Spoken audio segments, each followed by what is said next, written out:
The following words are taken from Martin Luther King's letter from a Birmingham jail. Moreover, I am cognizant of the interrelatedness of all communities and states. I cannot sit idly by in Atlanta and not be concerned about what happens in Birmingham. Injustice anywhere is a threat to justice everywhere. We are caught in an inescapable network of mutuality tied in a single garment of destiny. Whatever affects one directly affects all indirectly. Never again can we afford to live with the narrow provincial outside agitator idea. Anyone who lives in the United States can never be considered an outsider. You deplore the demonstrations that are presently taking place in Birmingham. But I am sorry that your statement did not express a similar concern for the conditions that brought the demonstrations into being. I am sure that each of you would want to go beyond the superficial social analyst who looks merely at effects and does not grapple with underlying causes. I would not hesitate to say that it is unfortunate that so-called demonstrations are taking place in Birmingham at this time, but I would say in more emphatic terms that it is even more unfortunate that the white power structure of this city left the Negro community with no other alternative. Indeed, this is the purpose of direct action. Nonviolent direct action seeks to create such a crisis and establish such creative tension that a community that has consistently refused to negotiate is forced to confront the issue. It seeks so to dramatize the issue that it can no longer be ignored. I just referred to the creation of tension as a part of the work of the nonviolent resistor. This may sound rather shocking, but I must confess that I am not afraid of the word tension. I have earnestly worked and preached against violent tension, but there is a type of constructive nonviolent tension that is necessary for growth. Just as Socrates felt that it was necessary to create a tension in the mind so that individuals could rise from the bondage of myths and half-truths to the unfettered realm of creative analysis and objective appraisal, we must see the need of having nonviolent gadflies to create the kind of tension in society that will help men to rise from the dark depths of prejudice and racism to the majestic heights of understanding and brotherhood. So, the purpose of direct action is to create a situation so crisis-packed that it will inevitably open the door to negotiation. We therefore concur with you in your call for negotiation. Too long has our beloved Southland been bogged down in the tragic attempt to live in monologue rather than dialogue.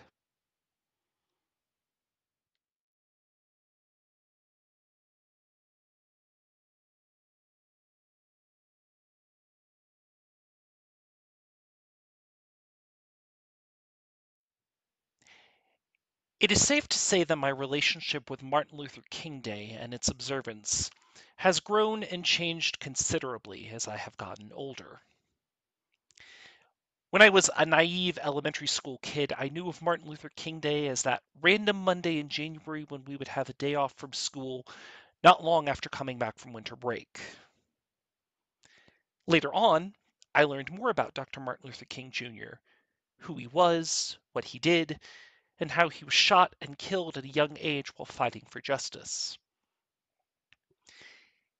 Even though I did not understand much about the world outside of my arguably privileged bubble, I understood and had no question about the fact that such a great man absolutely needed to be celebrated for what he had done, and that it was important for schoolchildren like me to learn about his legacy.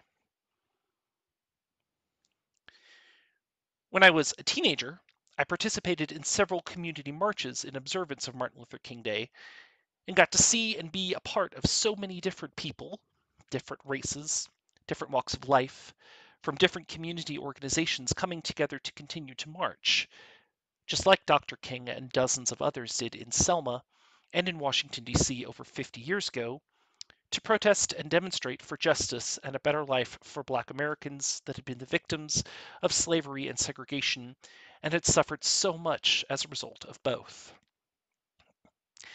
My hometown of San Antonio has one of the largest and longest running MLK Day marches in the country, and I was always proud to be part of something that meant so much for so many people, many of whom would crowd the street in droves to watch the parade go by.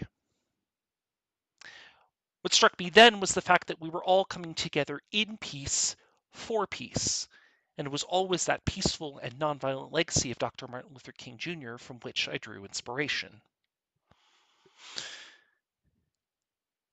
Now, as I am older, and as we come to observing the start of Black History Month this year in 2022, I have an admittedly very different view of the world and the state of racial justice in this country.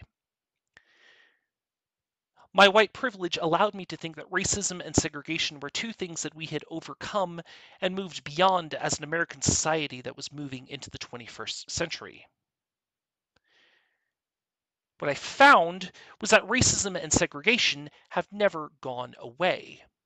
They were simply things that had been swept under the rug and which white Americans were no longer talking about, but had manifested and repurposed themselves in different ways that still continue to affect daily the lives and futures of generations of Black Americans. The reality of this became all the more apparent and all the more blatant due to mainstream media depicting scenes of senseless violence, racial profiling, and brutality at the hands of police against unarmed Black civilians. It became reinforced through the endless stream of murders of unarmed Black civilians that were shown to have been perpetrated by police. It became obvious through the fact that the previous president of the United States refused to say anything about what was going on and often said and tweeted things that were in support of those who were engaging in racist behavior. It made me sick to finally learn and realize the truth, and how we are still arguably as racist as we were back in the 1960s when Dr. King was leading the fight for civil rights. Truly, what are we celebrating if the reality is that we have learned nothing? If he were still alive, Dr. Martin Luther King Jr. would be 92 today. It is possible that if he had not been gunned down by a white supremacist, then he would have lived through the same lifetime as I had. What would he think about Michael Brown and Ferguson? What would he have to say about the death of George Floyd? What would have been his thoughts about Black Lives Matter? As UUs, we believe that one of the sources of our living tradition is words and deeds of prophetic people which challenge us to confront powers and structures of evil with justice, compassion, and the transformative power of love. If we believe this to be true, then I propose that if we are truly to let Dr. King's words inform us, we must stop referring to Dr. King and his words in the past tense. We cannot relegate Dr. King's words as simply something that was spoken about in a particular time and a particular set of circumstances that has no relevance to us in the present. We cannot relegate his wisdom to carefully selected quotes taken out of context that we can affix to memes about peace in order to make ourselves feel better about the world. The truth is, not only have Dr. King's words been speaking, but they are continuing to speak. And they have a lot to say about what is going on in the here and now.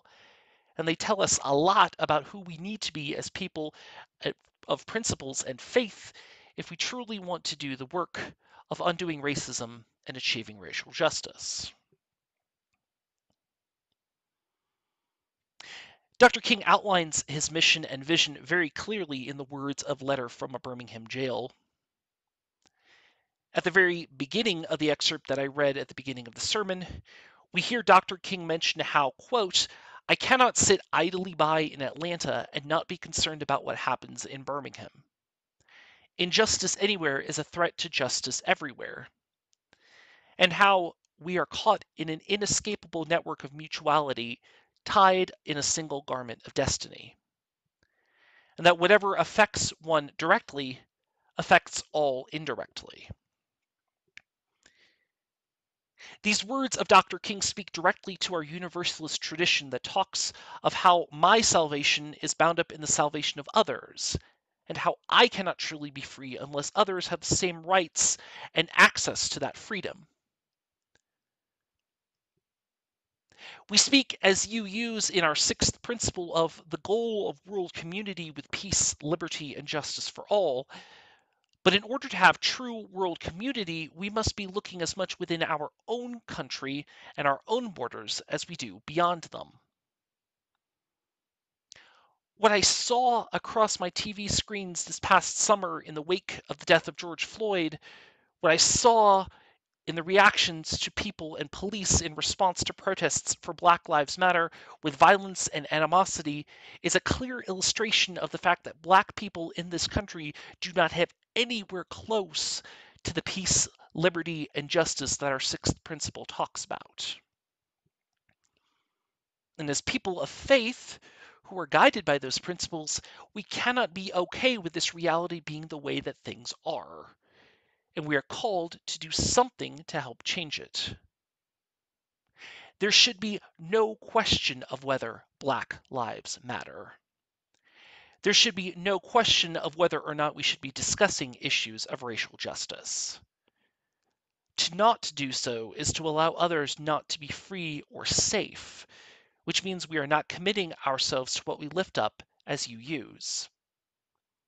It's as simple as that.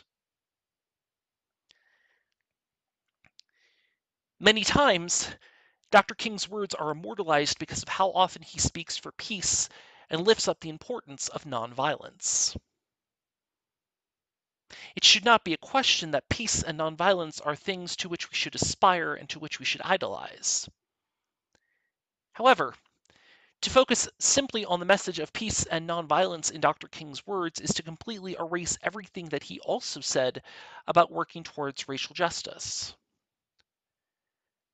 Dr. King's stance of nonviolence may not have used deadly force, but it was by no means doing nothing. In the same letter from a Birmingham jail, Dr. King speaks highly of the use of direct action. He presents it as seeking to create such crisis and foster such attention that a community which has constantly refused to negotiate is forced to confront the issue.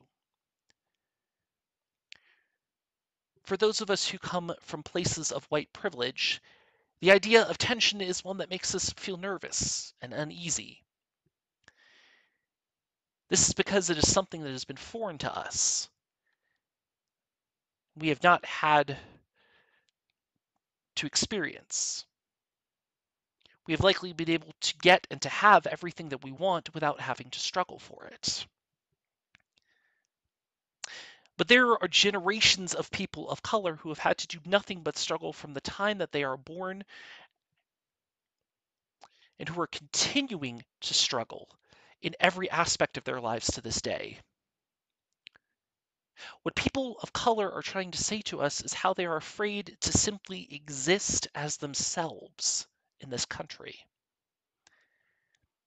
It is hearing stories of pain, grief, and heartache. It is hearing how everything your entire life has been telling you that you are less than. It should cause you to feel tension and discomfort. If it does, good. It means you feel something. It is those feelings that we need to use in order to look at our society as a collective whole and ask ourselves what we do to change this and how do we grow better as a society. It is what Dr. King was saying in 1963 when he wrote Letter from a Birmingham Jail, and it is words that still speak to where we are and what we need with regard to racial justice in our country. Most importantly, Dr. King's words were and are and need to be a call to action. They are what need to inform us as we go into our community and work for positive change. Our actions are nonviolent, but they are driven and active. As we hear in the words of Jeannie Shiro's poetry, being informed by the words of Dr. King calls us to participate in the movement, call out those perpetuating violence against Black people and Black communities, and demand action from those in power, the press, government, and everywhere this story is not being told. Shiro also calls us to listen more often than speaking, speak more often than being silent. It is in these words that we are called to do one of the most important aspects of Dr. King's legacy: the need for dialogue between communities. Racial justice cannot and will not happen in a vacuum. It will come by us sitting down and having what are sometimes difficult conversations. But make no mistake, it will also take putting ourselves out there and taking risks. Our words and our conversations cannot be mere small talk that ends up going nowhere. If we truly believe in realizing the goal of racial justice and making it a reality in our lifetime, in the here and now, we must be clear of the goal that we have in mind, and we must continue to confront the obstacles to that goal in our conversations. This includes calling out white supremacy, systemic racism, and oppression as we see them and for what they are. We run the risk of making ourselves unpopular, and we may lose a few people that we may have considered friends in the past. But this has never been a popularity contest. This is about doing the work that needs to be done in order to realize salvation for all people. This is about doing what we are called as Unitarian Universalists to do, what we have always been called to do.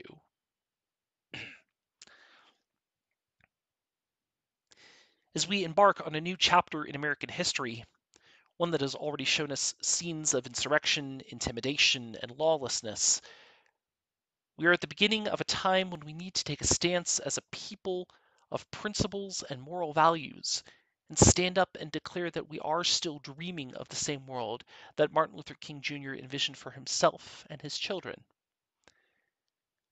And, in the same words of his iconic 1963 I Have a Dream speech, we have come to this hallowed spot to remind America of the fierce urgency of now. Now is the time to rise from the dark and desolate valley of segregation to the sunlit path of racial justice. Now is the time to lift our nation from the quicksands of racial justice to the solid rock of brotherhood. Now is the time to make justice a reality for all of God's children. As we continue to celebrate the enduring legacy of Dr. Martin Luther King Jr. and continue to do his work in the world, may these be the words that guide us forward. May it ever continue to be so. Blessed be. Amen. Shalom. Assalamu alaikum. Namaste. Thank you all so much.